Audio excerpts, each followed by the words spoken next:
अब स्टैंड लेना होगा हम दोनों को। असफी अपने दोस्त को कॉल करता है और उसे बताता है कि महानूर ने मुझसे शादी करने से इनकार कर दिया है, जिस पर उसका दोस्त सारी बात मजाक में टाल देता है। उसे कहता है चुप करके सो जाओ, कुछ नहीं होता, सब कुछ ठीक हो जाएगा। दूसरी तरफ महानूर की माँ को सब कुछ पता चल जाता है कि वो असफी को पसंद करती है। यही बात वो अपने बाप को भी बता देती है, लेकिन उसे कहती है कि मैं आपकी मर्ज़ी के बगैर शादी नहीं करूँगी और मैं कभी भी आपका सर नीचे नहीं झुकाऊँगी। जो आप कहेंगे मैं वही करूँगी, चाहे आप किसी से भी मेरी शादी कर दें। इस बात पर उसका बाप बहुत इमोशनल हो जाता है। दूसरी तरफ महानूर की माँ कहती है कि हाँ, माँ की तो किसी को फ़िक्र नहीं है, माँ जाए भाड़ में। दूसरी तरफ असफी कॉलेज जाने की तैयारी कर रहा होता है कि उसकी भाभी उसे रोकती है और उससे बात करने की कोशिश करती है, तो वो अपनी भाभी से बिल्कुल बात नहीं करता। उसे कहता है कि आपने जितनी बेइज्जती करवानी थी आपने मेरी करवा दी, आपने सारे ख़ानदान के सामने सच बताकर मुझे जलील करवा दिया। दूसरी तरफ उसकी माँ भी कहती है कि तुम कॉलेज क्यों जा रहे हो, वहीं पर जाकर तुम मानो से मिलना चाहते हो।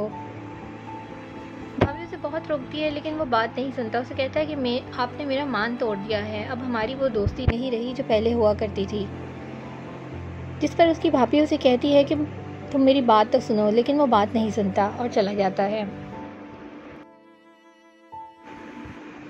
असफी अपने दोस्तों के पास जाता है तो वो उसे देखकर बहुत हैरान होते हैं और वो कहते हैं कि जब देखो मुंह लटका रहता है, अगर इसी तरह करते रहे तो कैसे चलेगा। फिर मानो आ जाती है लेकिन वो भी एक दूसरे से बात नहीं करते। और दूसरी तरफ मानो की माँ अपने शौहर से कहती है कि हमारी बेटी को देखने के लिए एक फैमिली आ रही है शाम को, तो सब तैयारियाँ कर लें। थोड़ी ही देर में मानो भी वहाँ आ जाती है और उसका बाप कहता है कि मैं मानो से पूछे बगैर कोई रिश्ता नहीं करूँगा। वो अपनी बेटी से पूछता है लेकिन वो कहती है कि मैंने अपनी सारी मर्ज़ी आपके ऊपर छोड़ दी है, अब आप जो भी मेरे लिए डिसाइड करेंगे मैं वही करूँगी। इस पर उसका बाप बहुत इमोशनल हो जाता है।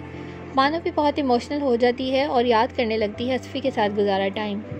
दूसरी तरफ असफी मुंह लटका के बैठा होता है और अपनी भाभी से बिल्कुल भी बात नहीं करना चाहता, क्योंकि ये सारा कुछ उसकी भाभी ने तो किया था। मानो का बाप अपनी माँ से पूछता है कि मुझे क्या करना चाहिए, तो वो उसे समझाती है कि सिर्फ अपनी बेटी की खुशी देखो और किसी की बात ना सुनो। दूसरे घर में अब्बा मियाँ बच्चों के साथ बैठे होते हैं और वहाँ बातें चल रही होती हैं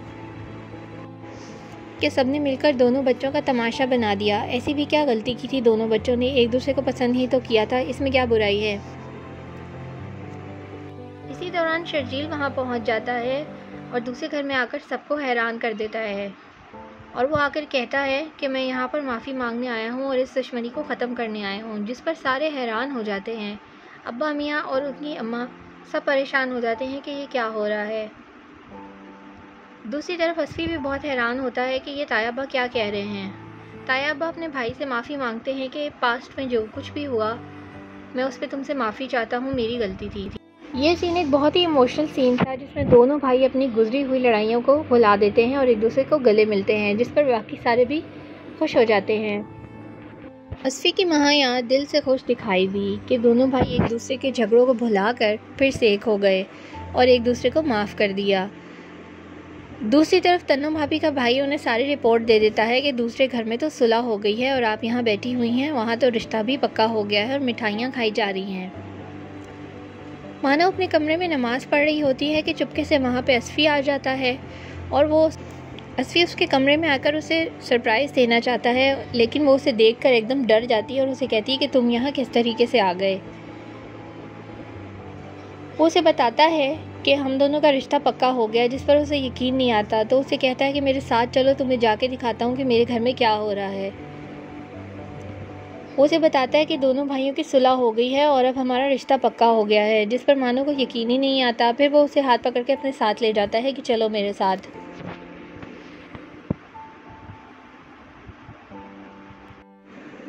मानो उसे कहती है कि लगता है मेरे इनकार के बाद तुम्हारा दिमाग ही ख़राब हो गया है कि जो तुम उल्टी सीधी बातें कर रहे हो।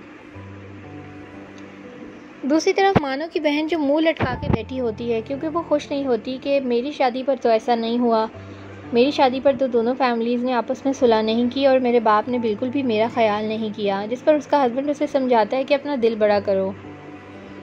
दूसरी तरफ दोनों भाई एक दूसरे को मिठाइयाँ खिला रहे होते हैं कि वहाँ पर तन्नो आ जाती है और आके बहुत ही मज़ाहिया अंदाज में उनसे मुखातिब होती है।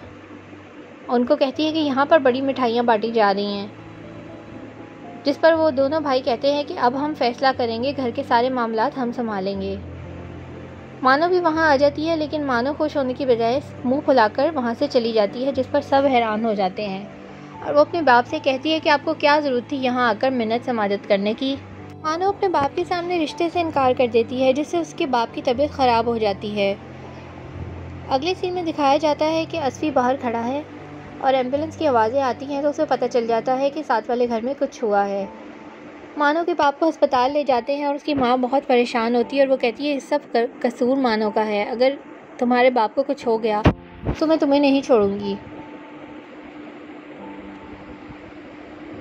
मानो की माँ कहती है कि ये अपने आप को बहुत कुछ समझने शुरू हो गई है, इसने अपने बाप के सामने इस तरह की बात किस तरह की। असफी कहता है कि मैं ताईजान सब कुछ संभाल लूँगा। वो मानो के पास चला जाता है और उससे बात करता है कि तुम ये सब कुछ क्यों कर रही हो, अब तो सब कुछ ठीक हो रहा था, दोनों फैमिलीज़ में सुलह हो गई थी, फिर तुमने ये कदम क्यों उठाया, आखिर तुम क्या चाहती हो। जिस पर मानो उसे कहती है कि मैं तुम्हें नहीं बताऊंगी क्योंकि तुम मुझे नहीं समझते और तुम समझना नहीं चाहते। दूसरी तरफ मानो की बड़ी बहन रो रही होती है कि मेरा बाप अस्पताल में है और मुझे कोई मिलने जाने नहीं दे रहा। अगली सुबह वो अस्पताल में अपने बाप से मिलने के लिए चली जाती है। यहाँ पर जो मज़े का सीन था वो ये कि दोनों भाभियाँ आपस में बड़े मज़े से गप्पे लड़ा रही हैं, जो कि हमेशा से एक दूसरे की दुश्मन थी, अब एक दूसरे की दोस्त बन के बैठी हुई हैं। आगे देखते रहिए नेक्स्ट एपिसोड में क्या होता है।